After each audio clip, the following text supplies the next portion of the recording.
جب پوچھا گیا حضور یہ قربانیاں کیا ہیں، فرمایا تمہارے باپ ابراہیم کی سنت ہے، اور فرمایا کہ ان کو خوش دلی سے اللہ کی راہ میں قربان کرو۔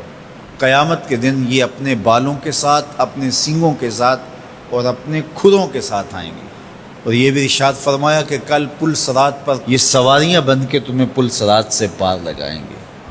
اور جب قربانی کے لیے کوئی شخص جانور خوش دلی کے ساتھ رضائے الہی کے حصول کے لیے ذبح کرتا ہے تو اس جانور کا خون زمین پر گرنے سے قبل یہ عمل قبول کر لیا جاتا ہے۔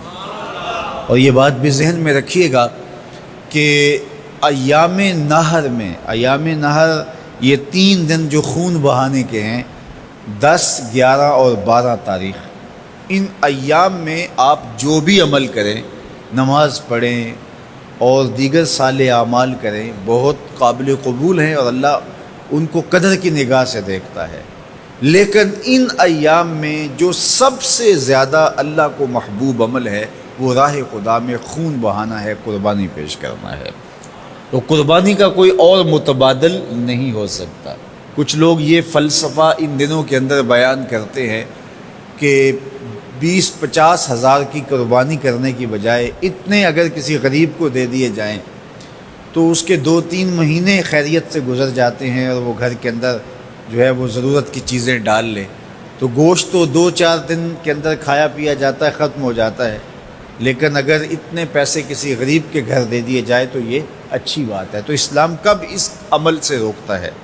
غریب کی مدد کیجیے، صرف عید کے دن ہی نہیں، مینڈے کی جگہ ہی نہیں، بلکہ اسلام تو راہ خدا میں جانور ذبح کر کے اسی جذبے کو بیدار کرنا چاہتا ہے کہ تمہیں گوشت کی ضرورت بھی نہیں تھی، پھر بھی تم نے ذبح کر دیا، تو جہاں ضرورت ہوگی اور تمہاری ہمسائیگی میں، تمہارے اطراف میں جب کوئی غریب ہوگا تو پھر تم اس کے لیے ذبح کیوں نہیں کرو گے؟ اس کے لیے تم قربانی کیوں نہیں کرو گے؟ اِثار کیوں نہیں کرو گے؟ یہاں تو پھر بھی ہم گوشت خود کھا لیتے ہیں یا غرباء میں بانٹ دیتے ہیں، لیکن منا کی وادی میں جہاں لاکھوں قربانیاں پیش کی جاتی ہیں، وہاں تو جانور کاٹ کے اس کو ذبح کر کے بس چھوڑ دیا، اس کے گوشت سے غرض ہی نہیں ہوتی۔ زیادہ تر حجاج ایسے ہوتے ہیں جن کو یہ بتا دیا جاتا ہے کہ تمہاری قربانی کر دی گئی ہے، اور وہ فون کال کے انتظار میں یا حکومت وقت کی جانب سے دیے گئے وقت کے بعد حلق کروا دیتے ہیں۔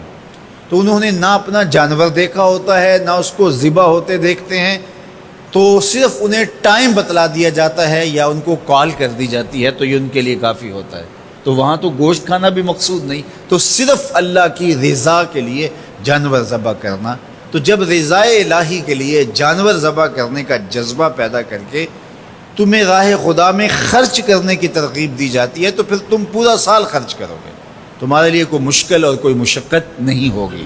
لیکن اگر تم جو ہے وہ اس جذبہ خیر سے نور حاصل نہیں کرو گے تو پھر تمہیں یہ دولت نصیب نہیں ہوگی۔ تو سب سے افضل عمل ان 3 ایام کے اندر جو بتایا گیا وہ یہی ہے کہ راہ خدا کے اندر خون بہانا ہے۔